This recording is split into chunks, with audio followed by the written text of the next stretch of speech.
Podme, podcast recharge and relax. Hello Podme friends, ketemu lagi di Momakes, obrolan seru para moms nih, tapi Halo. selalu ada nilai-nilainya, ada edit value-nya nih ceritanya. Nah Podme friends, kali ini saya kedatangan tamu yang luar biasa, Mbak Krisandini Suri. Apa kabar Halo Mbak Krisan? semuanya. Baik, alhamdulillah, Mbak Zata. Alhamdulillah. Nah, Mams, kali ini nih obrolan kita menarik. Seperti biasanya selalu menarik ya. Khas banget ibu-ibu ya, obrolan ibu-ibu nih Mbak Krisan. Mbak Krisan nih, biasanya di Momakes ini tamu kita nih seringkali adalah ibu rumah tangga atau ibu yang bekerja dari rumah yang memang luar biasa semua. Tapi jarang-jarang, bahkan kayaknya belum pernah nih kita kedatangan tamu yang bekerja kantoran dan kebetulan di sebuah institusi pemerintahan. Nanti kita kenalan sama Mbak Krisan ya. Tapi sebelum kita ngobrol sama Mbak Krisan, aku pengen menyampaikan sesuatu dulu. Jadi kebetulan aku tuh berkomunitas udah lama banget ya, dari anak-anak masih kecil sampai sekarang yang paling gede udah kuliah. Selalu masalahnya adalah ibu-ibu itu, moms itu sering banget ada cat fight-nya nih antara ibu yang bekerja kantoran dan ibu yang bekerja di rumah atau bekerja dari rumah. Selalu kayak merasa, aduh kayaknya dia lebih enak ya, atau kadang-kadang malah judging, kayak misalnya, ih kok dia lebih milih kerja ya daripada di rumah dengan anak-anaknya. Hal itu dari dulu sampai sekarang itu sesuatu yang kayaknya nggak akan ada habis-habisnya ya Mbak klasik, Krisan tapi ya. modern juga lah ya. Betul. Selalu berlaku sampai sekarang. Iya, betul banget gitu. Nah, pada akhirnya gitu, gimana cara kita untuk menjalankan kegiatan kita masing-masing atau pilihan kita masing-masing, emang kembali lagi kepada kita. Tinggal gimana nih cara memanage waktu kita nih, kalau kita ibu bekerja dari kantor ataupun dari rumah juga tetap ya perlu manage waktunya. Bener. Makanya aku mendatangkan Mbak Krisan. Karena aku lihat sebagai pejabat pemerintah ya, kalau di kantor kayaknya strict ibu bos gitu ya gitu.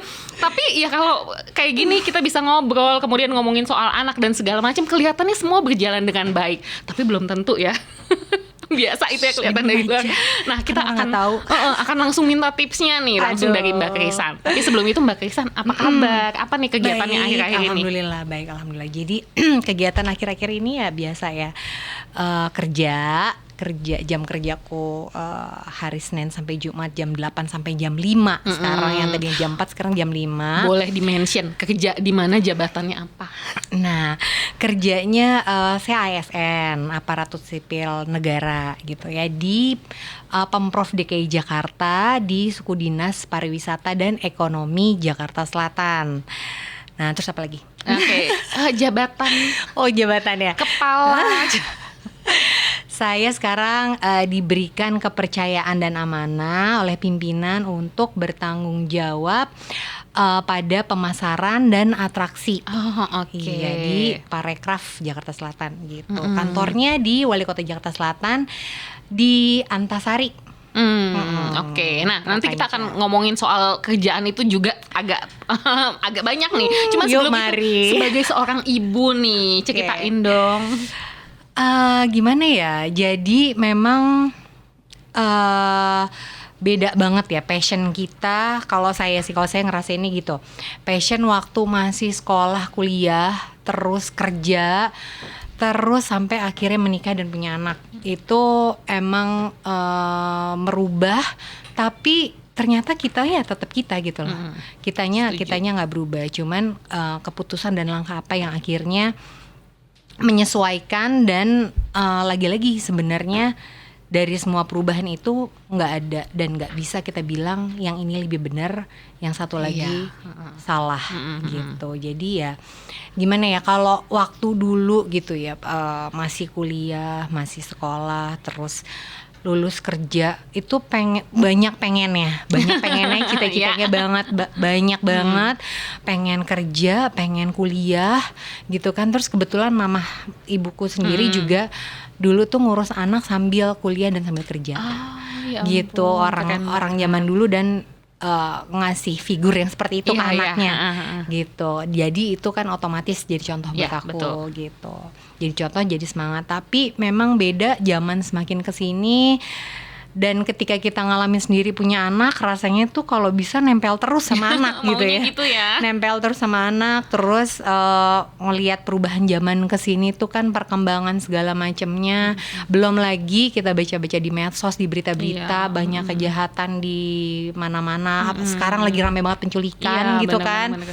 Jadi walaupun kita udah berusaha nyediain, misalnya kayak saya sekarang kerja, anak-anak misalnya kita bantu dengan fasilitas misalnya antar jemput atau mungkin ada driver juga, tetap aja kayaknya tuh nggak puas gitu loh, nggak puas dan rasanya tetap kalau bisa kita pegang sendiri. Iya, benar banget. Gitu. Tapi somehow kalau aku sih tetap balik lagi gitu ya.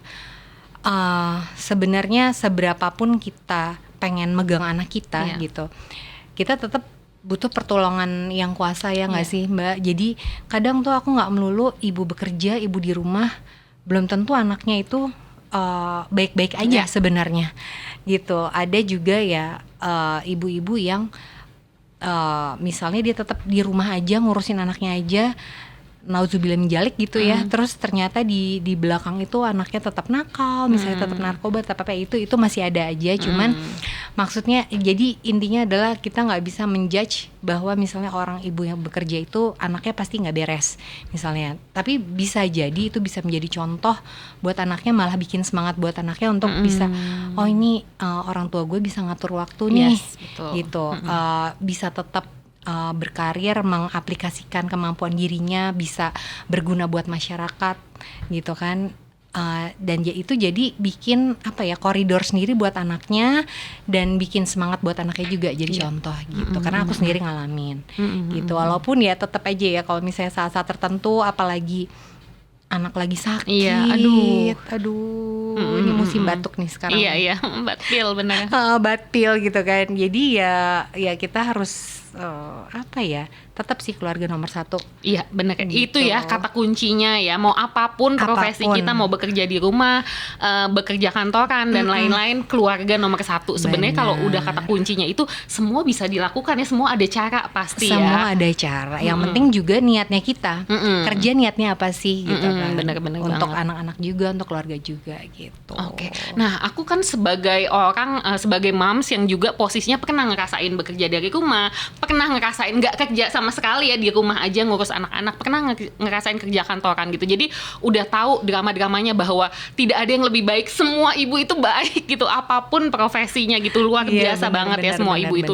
Cuman memang ya saat kita ada di satu posisi kayak saat aku bekerja kantoran tuh 9 to 5 di daerah macet pula ya waktu itu, ada banyak perasaan-perasaan kecewa ke diri sendiri gitu. Misalnya kayak tadi tuh anak lagi panas, lagi apa, mau nggak mau tetap harus ngantor misalnya karena ada sesuatu hal. Atau ada tugas tiba-tiba ya malam-malam baru dikasih tahu, lagi jalan kena macet, tahu-tahu anak nelpon, "Ma besok ada prakarya ini, aduh nggak bisa dampingin," dan lain-lain. Nah kalau Mbak Krisan sendiri gimana tuh cara berdamai dengan situasi tersebut? Cara berdamai dengan situasi, pertama berdamai dengan diri sendiri dulu kali ya. Berdamai dengan diri sendiri. Kalau kita tenang, kita tahu mau melangkahnya kemana. Mau ngapain nih kita, misalnya waktu udah mepet kayak tadi, misalnya ada tugas kerjaan sekolah gitu, waktu udah mepet. Ya kalau misalnya emang sempat mampir kemana dulu ya mampirin aja, walaupun kita capek, badan capek, tapi ya kita jalanin aja. Kita jangan terlalu beban di pikiran, tapi ya jalanin terus udah gitu, bikin happy gitu, bikin happy. Dan komunikasi itu penting banget. Iya, komunikasi penting banget. Penting. Dan sekarang tuh kebantu banget juga ya, maksudnya ada WhatsApp group, WhatsApp group di momisnya sekolah atau sama guru-guru di sekolah gitu. Jadi ya alhamdulillah sih nggak ada yang terlalu mendadak banget juga sih sekarang kerjaan sekolah anak-anak. Jadi kita masih bisa pantau lah. Bener-bener banget ya. Thanks to WhatsApp group aku juga ngerasain. Media tuh bener-bener ngebantu banget, gadget gitu ngebantu banget. Bener. Gitu. Nah Mbak Krisan, sekarang ngomongin nih, melihat kesuksesan Mbak Krisan sebagai seorang ibu, sebagai seorang pekerja, sebagai seorang pribadi gitu kan, itu pasti ada banyak support system. Nah kalau aku tuh ngebayangin, kalau aku sih support system aku pasti keluarga terdekat, suami, anak-anak, teman-teman. Nah kalau bekerja kantoran juga pasti nggak cuma suami, anak-anak, orang tua, tapi juga pasti kan rekan-rekan sekantor. Itu gimana tuh situasinya?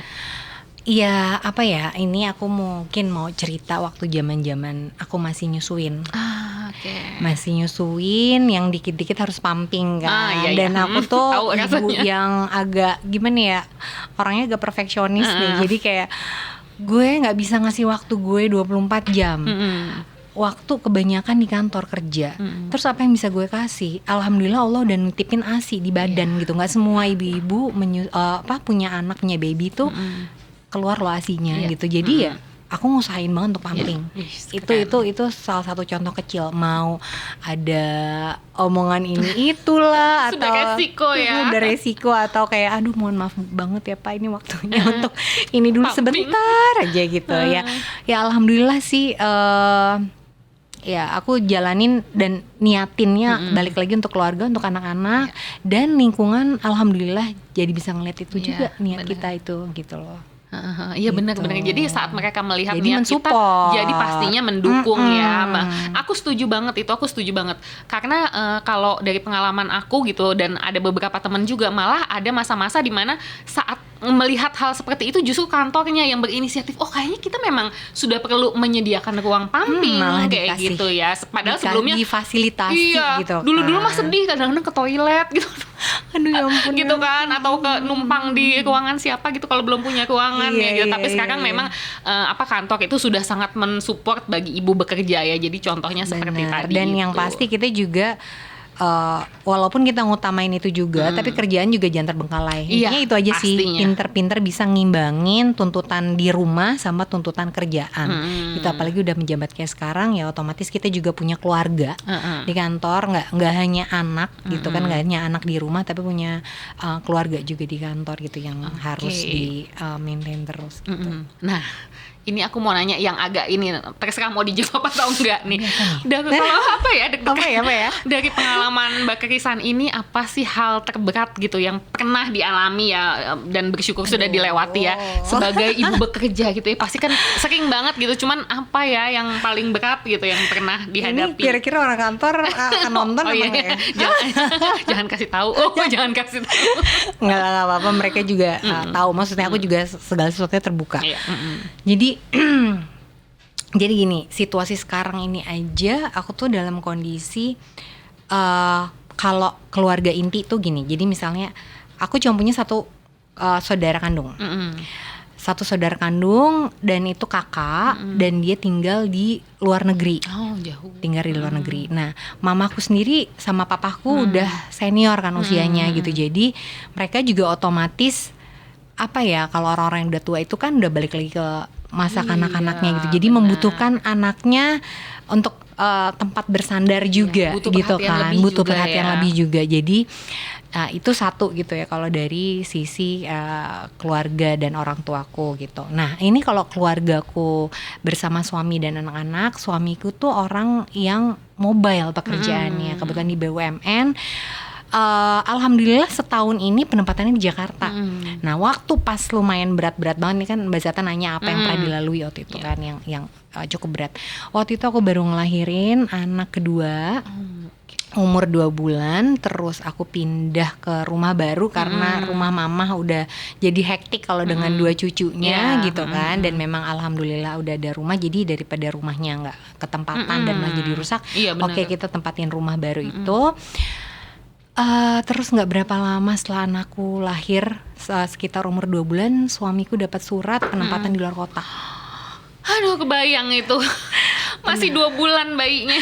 Masih 2 bulan penempatan suami di luar kota. Terus aku juga kebetulan penempatan di kantor baru juga. Maksudnya aku habis ada rotasi gitu, aku pindah gitu kan. Jadi itu situasinya semua serba baru. serba baru, penyesuaian, sempet baby blues juga. Dan ngerasa sendirian. Nah, itu dia ya. Itu dia yang paling ini sih, ngerasa sendirian. Tapi ya balik lagi, aku tuh kadang ya alhamdulillahnya di tengah kesendirianku tuh aku sering kayak apa ya bahasanya, mungkin kalau di Islam tuh muhasabah kali ya. Maksudnya aku sering kayak merefleksi diri. merefleksi diri lagi ke diri sendiri dan berusaha nggak banyak menuntut gitu loh. Kayak, dan aku sering kayak diskusi ke diri sendiri dan mungkin maksudnya tuh ke atas gitu ya, ke yang maha kuasa gitu, kayak ya Allah minta tolong gitu loh, kemana lagi saya harus meminta gitu kan ya. Jadi kayak ya alhamdulillah semuanya tuh dibukain jalan sedikit dan ya itu kuncinya lagi-lagi komunikasi. Jadi walaupun suami itu di luar kota sempet jauh, dan sekarang nih alhamdulillah udah di Jakarta, tapi justru cakupan keluar kotanya tuh kayak jadi seluruh Indonesia gitu. Tetep ya sering pergi juga. Iya, tetap aja sering pergi juga. Cuman ya itu komunikasi dan jadi kayak semuanya banyak diuji. Cuman dari situ tuh aku tuh bener-bener ngerasain bahwa kalau yang namanya keluarga tuh bener-bener kita ngebutuhinnya tuh luar biasa gitu loh. Dan anak-anak lah, balik lagi anak-anak itu yang menguatkan. Iya. Gitu. Setuju That's the banget. reason. Iya, gitu. bener banget. Jadi ya Bener Masya Allah banget sih. Aku setuju banget tuh. Aku pernah nonton film, salah satunya ada perbincangan tentang, dia bilang dia pikir dia yang menguatkan si anak itu sehingga anaknya tumbuh, padahal kalau diinget-inget justru anak itu yang menguatkan dia. Kalau enggak mungkin dia udah kenapa-napa, nggak kuat atau apa gitu ya. Kadang-kadang kita sebagai ibu ada di posisi itu ya. Iya, aku berasa banget. Wah, aku kebayang tuh semua serba baru lahiran terus pindahan. Baru aku langsung lahiran nyeri terus loh perut. pindahan. Jadi inget banget tuh kayak punya kamar, ada kasur tapi nggak ada tempat tidurnya dulu. Yang kayak gitu-gitu deh.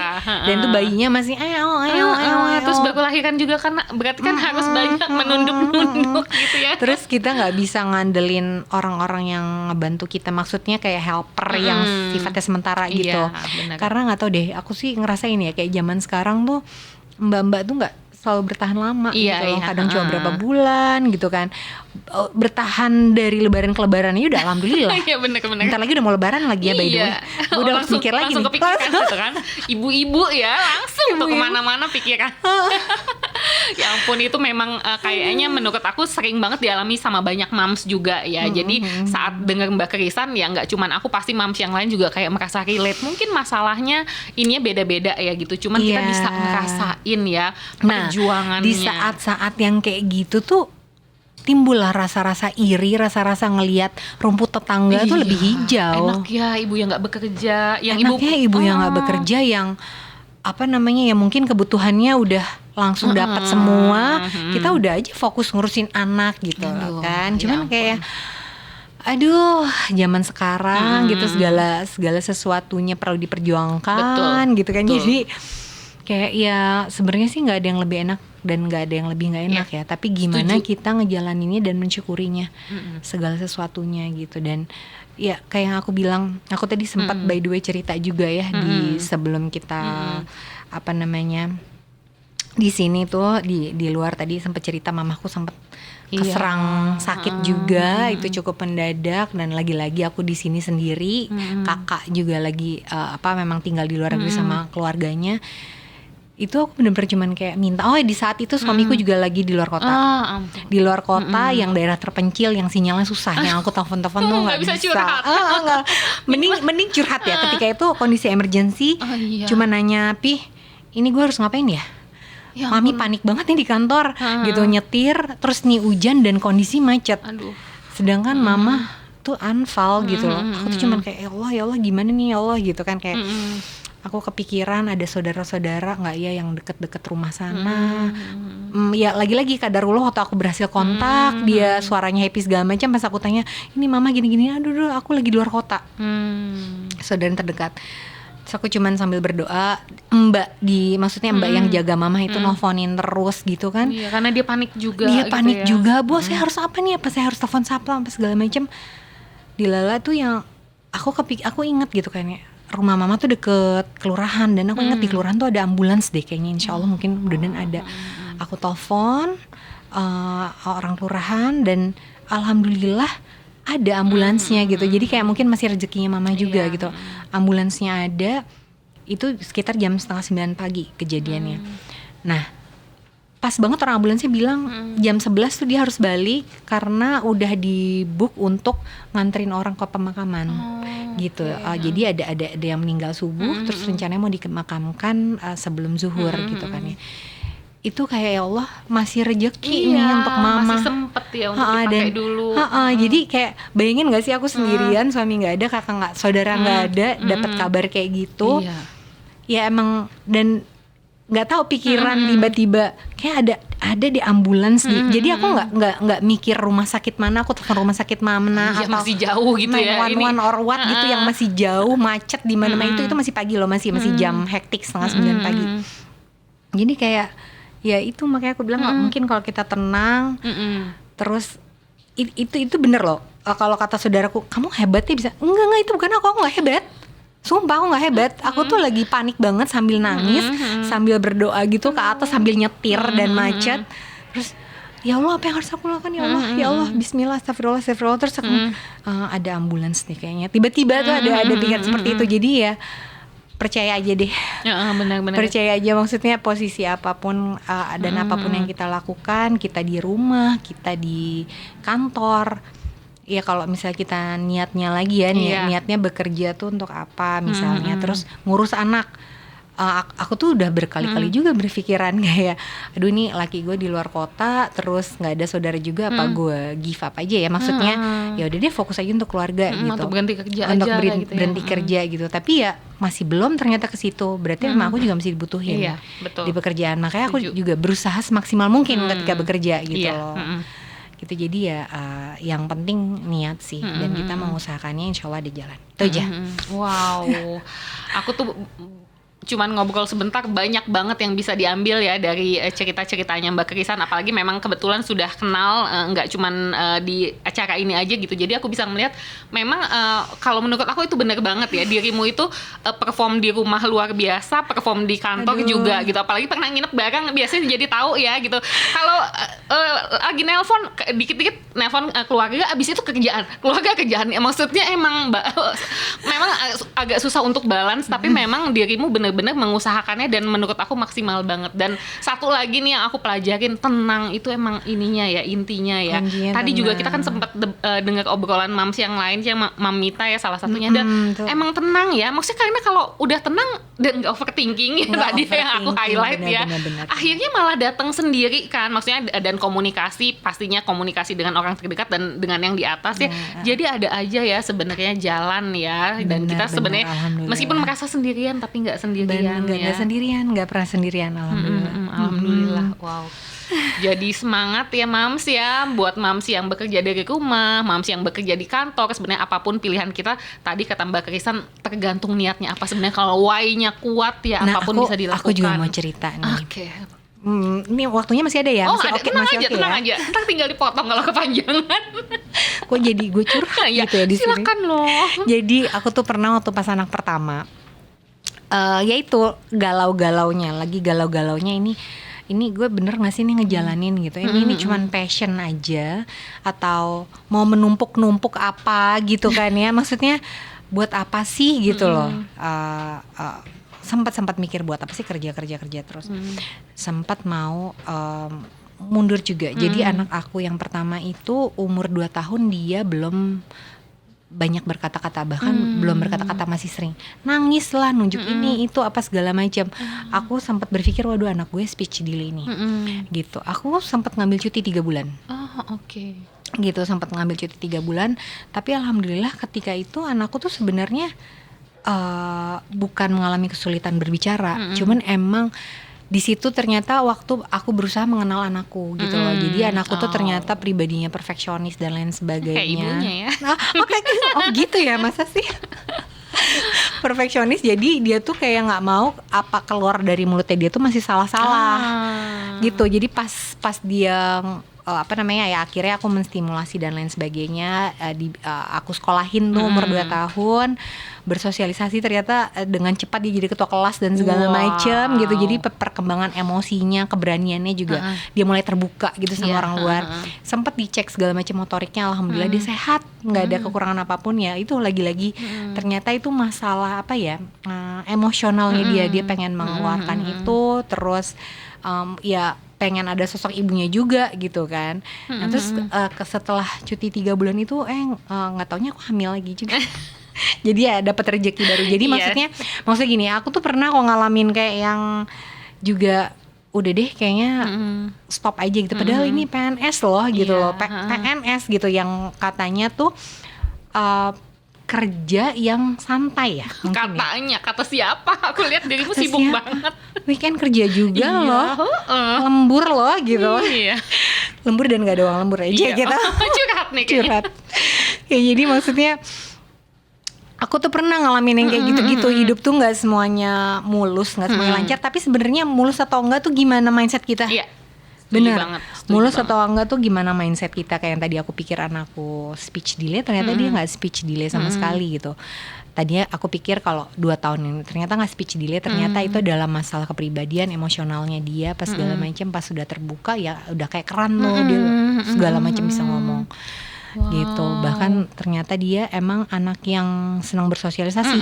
Nah, ini karena anak pertama, cucu pertama, belum punya sepupu, belum punya adik, orang tuanya kerja, jadi dia nggak ada tempat penyaluran sosialisasinya, cuman sama mbak-mbaknya aja Iya, gitu kan. benar-benar. Jadi ya apa ya?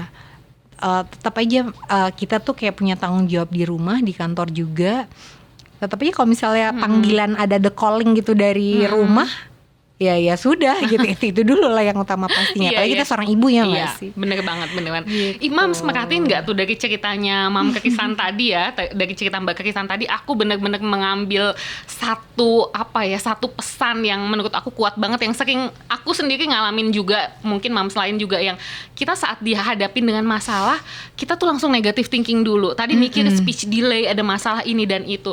Padahal saat kita tenang, Nggak boleh kayak banget. tadi Mbak Kekisan kayak take a step back, ngambil cuti 3 bulan terus menyelesaikan masalah, malah dua-duanya dapat keluarga, alhamdulillah, kerjaan juga lancar gitu. Jadi nggak melulu sesuatu kelihatan seperti yang kita lihat ya. Iya, Harus benar. dicerna dulu, kita tenang dulu, bahkan mungkin harus ngambil waktu gitu ya. Dan Iya. ternyata luar biasa, malah ternyata emang butuh distimulasi aja gitu ya. Cuman butuh Keren stimulasi banget. dari Jadi Mams, ibunya. jadi jangan cepet-cepet memutuskan atau ngejudge ya tentang sesuatu.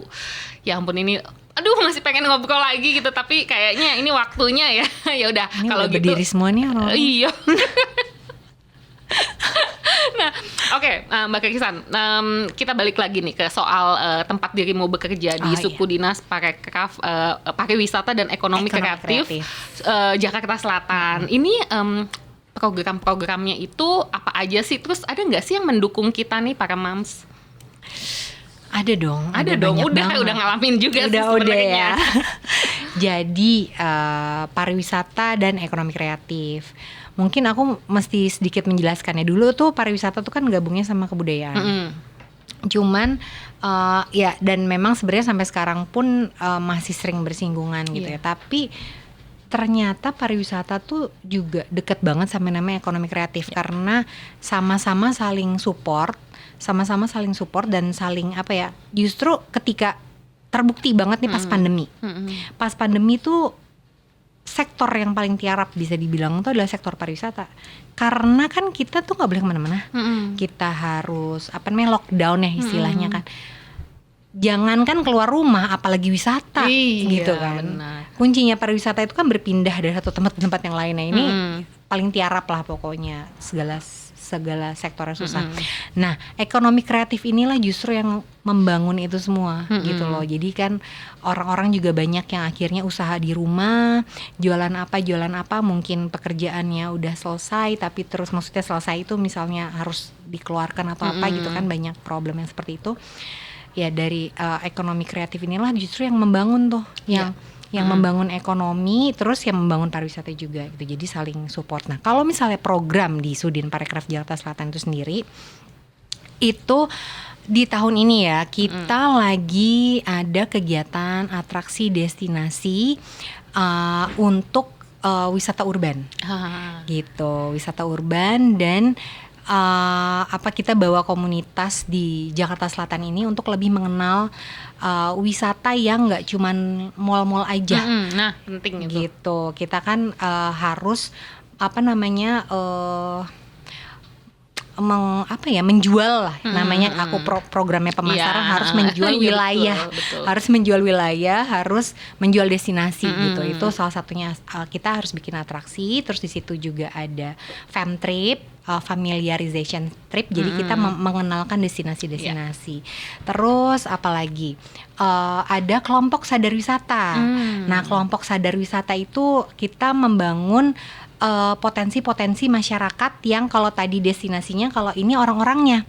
Kayak tadi ekonomi kreatifnya di satu wilayah tuh misalnya dia satu wilayah tertentu bisanya ngebatik gitu ya.